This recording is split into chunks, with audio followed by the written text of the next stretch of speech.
उगाच स्वतःचं महत्त्व वाढवण्यासाठी काहीतरी बोलण्यात काही अर्थ नाही. KDMC मध्ये आवश्यकता कुठे आहे UBDची आम्हाला? तिथं शिवसेना आहे, त्याच्यानंतर BJP आहे, मनसे आमच्यासोबत आहे. त्याच्यामुळे ज्यांची आवश्यकता नाही त्याने उगाच आमच्याबरोबर येतो म्हणून सांगायची पण गरज नाही ना. त्यांची आवश्यकता नाही KDMCला. सध्या ते राजकारण चालू आहे मुंबई मुंबईमधलं, म्हणजे महाराष्ट्रात हिरवा किंवा भगवा याकडे कसं बघणार ते? महाराष्ट्र हा छत्रपती शिवाजी महाराजांचा महाराष्ट्र आहे, छत्रपती संभाजी महाराजांचा महाराष्ट्र आहे आणि म्हणूनच त्याला भगवा महाराष्ट्र म्हटला जातो.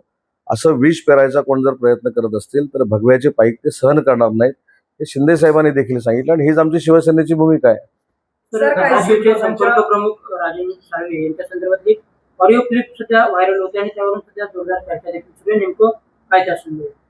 तर याबाबत मी स्वतः धाराशिवच्या सगळ्या लोकांशी बोललेलो आहे. ह्याच्यामध्ये काही तथ्य नाही. राजन साळवी हे माजी आमदार आहेत, शिवसेनेचे आमचे इथले संपर्क प्रमुख आहेत. त्याच्यामुळे त्यांनी अतिशय योग्य पद्धतीनं तिकीट वाटपाचा फॉर्म्युला सगळ्या भाजपच्या लोकांना बरोबर घेऊन केलेला होता. परंतु ज्यांना तिकीट मिळत नाही ते अशा पद्धतीचे आरोप प्रत्यारोप करतात. वारंवार ड्रग्ज सापडले जाते, या ड्रग्जचा पैसा राजकारणात वापरला जातो याचा आरोप संजय राऊतांनी केलेला आहे. नवीन एक ब्रेकिंग, त्याच्यामध्ये मोठंच काय?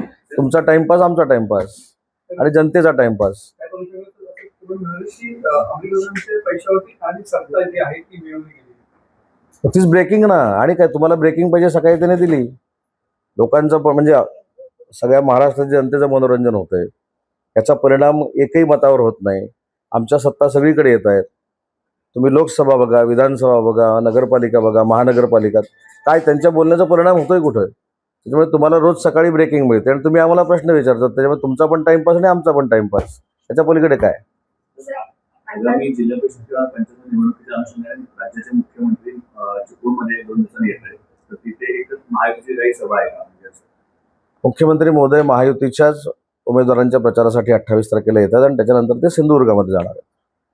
सर, कैसे हराया एकसारखं दिचवून किंवा चिडवून राज्यातलं वातावरण दूषित करण्यासाठी असे प्रयत्न केले जात आहेत का? पण मला ते असं वाटतं की ते जे कैसे हराया हा जो विषय होता तो तुतारीवर उभे राहिलेल्या उमेदवारांसाठी होता असं मला वाटतं. मला एक्झॅक्टली माहीत नाही.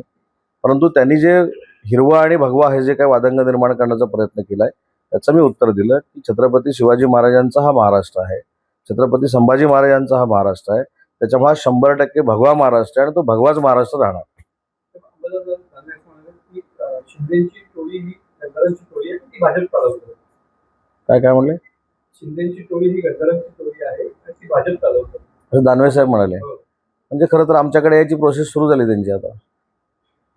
म्हणजे आपल्या नेत्याला मी अतिशय विश्वासू आहे हे दाखवण्याचे प्रयत्न आहेत. थोडे दिवसात आमच्यासोबत असतील.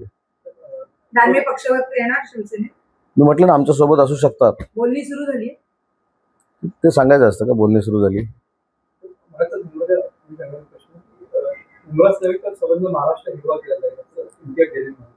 नाही मग इम्तियाज जलील म्हणू दे किंवा ते आमच्या भगिनी निवडून आलेल्या म्हणू दे, मी मगाशी देखील सांगितलं की हा महाराष्ट्र छत्रपती शिवाजी महाराजांचा महाराष्ट्र आहे.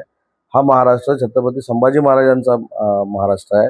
हा महाराष्ट्र झाशीच्या राणीचा महाराष्ट्र आहे. त्याच्यामुळे भगवा महाराष्ट्र हा पूर्वी होता, आता पण आणि भविष्यात देखील राहणार आहे.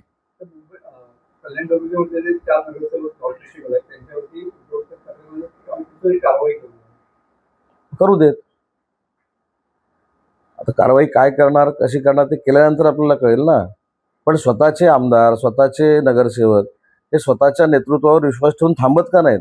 4 दिवसापूर्वी निवडणूक झाली, आता दुसरीकडे जातात. त्याच्यामुळे नेतृत्व सक्षम आहे की नाही याचं आत्मचिंतन नेतृत्वाने केलं पाहिजे. अजिबात महायुतीमध्ये मतभेद नाहीत. मुंबई महानगरपालिकेवर महायुतीचाच महापौर बसणार आहे हे 100% निश्चित आहे. मराठी असेल?